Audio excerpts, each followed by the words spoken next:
Hello, my name is Nives Torresi. I'm currently in Australia, but I've lived the last 15 to 20 years in Italy, where I've been teaching EFL face-to-face and the last 4 years online. So my topic for this EFLtalks Answers was simply, do you think using board games in the classroom helps students learning? So I'm going to spend the next 8 minutes or less going over that, try not to take up too much time. So let's go on to the next slide. I can move the slides, that's pretty good. So basically I began by thinking, what is a board game? And a board game is basically a game that is played by moving pieces on a special board. We have been playing board games probably since we were children, most of us, I hope, and I think that board games are still as effective now as they were when we were children, even if there's technology which seems to be like much more stronger, but I think there still is a place for board games. So, now the question basically revolved around, how do we use a board game and help students learn using board games? Well, in the past, a lot of games included chess, Monopoly, Trivial Pursuit, backgammon, Chinese checkers, drafts, Ludo, Scrabble, Pictionary, etc. These games, some of these games, especially chess for example, was used by the military to teach the art of war. So, and if we really look back, board games have been around for a very long time, as far back as ancient cultures such as the Egyptians, Chinese and even the Greeks. And they've been used not only for entertainment but as an education tool. So I just noticed Dr. Nelly was saying that it is after midnight for me. Yes, it is. It's 1:39 a.m. So it is a little bit. Anyway, so board games, how can we use board games? Board games can facilitate learning. I'm just going to grab the pointer. Facilitate learning, facilitate or help retention. They can help engage students a little bit more than just a simple textbook. They can reinforce our basic language skills. They can help to create social interaction. They can turn learning into fun. They can elicit a heads-on approach to learning. The game can be played again and again, encouraging repetition without being boring. And most importantly, board games can be played offline, which is something to remember. Let me just see the slide. So, how do we learn using a board game? With the old adage of learning by doing, we can provide a hands-on, heads-on skill. We can develop knowledge for all ages. Board games are playful yet competitive and offer a non-threatening environment. We can focus on content. Playing board games can reduce the time needed to learn, remember and apply the content. We can use visual images or points that aid in connecting information. Board games elicit discussion and problem solving. Players learn together. It builds on communication and relationship skills. It can empower players. Games reduce the time it takes to learn by repetition, allowing the mind to learn while playing, which involves discussing, thinking, elaborating and connecting information, thereby just naturally increasing natural retention. Games are normally played in teams of 2 or more. so which helps to build on the communication and relationship skills.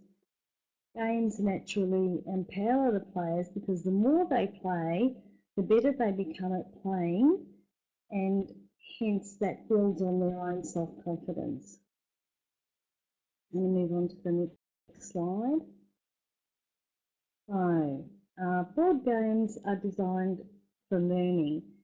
There are many websites that already provide ready-made online interactive board games that use to play directly on an interactive whiteboard in the classroom. Teachers can direct the learning content by creating their own using online websites or making them in the classroom with students. We just did that in the TEFLZYL Learners Evo session that I moderated in with Dr. Nellie, and we had all the teachers that were involved in that course came up with some fantastic board games using the toolsforeducators.com. So you can really, you don't have to work very hard at creating your own board games. You can really find them or make them quite easily online.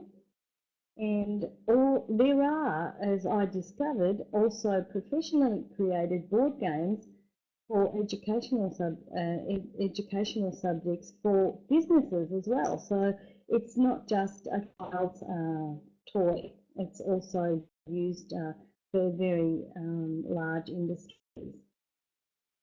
So this is the TEFL Teaching EFL to Young Learners EVO 2016. Week 3 was all about creating board games for the classroom, and the teachers had their own, as I was saying just before, their own possibility to create their own board games, and they used it for vocabulary building, reinforcing grammar points, eliciting speaking skills, connecting images to words and phrases, and that was really exciting to see so many ideas come out. And it was really important that we realised how important how easy it was to make for ourselves, and also how to create the instructions, which were really important too for any board game. Moving on. Making your own board game. I looked at some advantages and disadvantages. Some of the advantages include that the teacher has the freedom to tie them into the subject curriculum. The teacher can personalise the game with visual recognisable images that sometimes can be based on the local culture, so that makes it more personal. Understand the underlying concept of using games in the classroom is really important. And another advantage is it makes the atmosphere and the environment in the classroom for both the educator and the students into a fun, relaxed atmosphere. Some of the disadvantages to note are that it does impose a workload on the already busy teacher or educator. Sometimes the stakeholders are not very happy with using the board game in the classroom as part of the didactic curriculum, and sometimes there can be negative developmental challenges involved in using board games. So teachers need to be aware of what those disadvantages can be in the classroom. We have to be careful of those students that aren't very quick, or those students that don't like playing games, or those students that may have other problems communicating. And we have to also understand that it doesn't always ensure engagement and motivation, because that doesn't come with just putting a board game on the table. That comes with actually creating the atmosphere and environment for students to learn. And let's move along.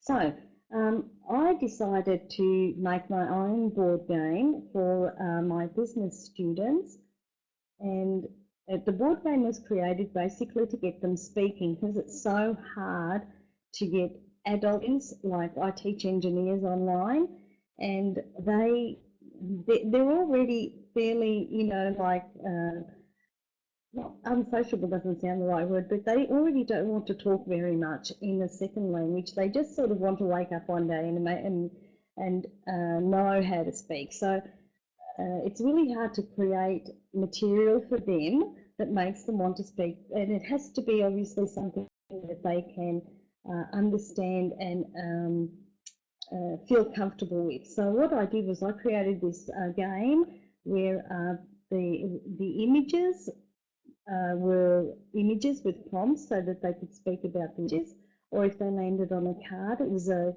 business situation very similar to what we'd already discussed in class. Most of the material had already been done in class. This is a PDF that's totally clickable.